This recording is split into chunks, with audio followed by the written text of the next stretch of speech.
how to get high protein kapag ikaw ay nagta-travel. So first, prioritize meat. Kaya hindi ako nataba eh. Look.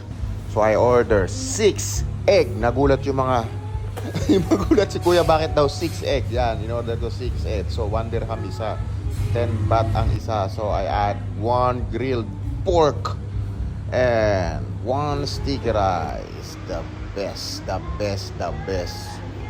Yan, just sticky rice and 1 normal rice. So I rate this food 10 out of 10. It's good. Cheap at malinis. Tapos na yung Yakult ko. Laki ng Yakult dito. So guys, ikot-ikot tayo.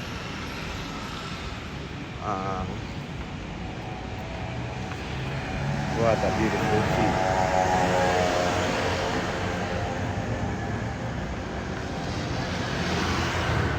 Dito sa baba ko, puro inuman na yan. Puro inuman dyan. Kaso puro mga puti. So, mga American, European, Irish, Australian. Ganun sila nag-hangout. Tanghaling tapat, nagiinom sila, no?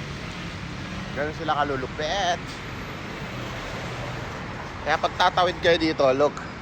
Sa kaliwa lagi ang tingin. Sa kaliwa. Diba sa Pinas, tsaka sa Dubai, sa kanan, dito tayo tumitingin. Tapos tsaka kaliwa dito. Kaliwa.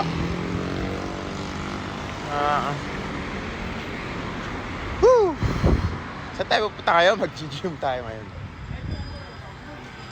Nasarap nung kinainan ko, guys. 10 out of 10. Ulali. 6 eggs. And 1 grilled pork. It's amazing. Busog ako. Parang gusto ko matulog muna. Ganda ng mga souvenir, no? Uy, Muay Thai shorts. Bibili tayo niyan pag uwi. So, shoutout sa mga gusto magpabili. Oh. Bye guys. Masakit yung chan ko. Mag-CR muna ako. God bless.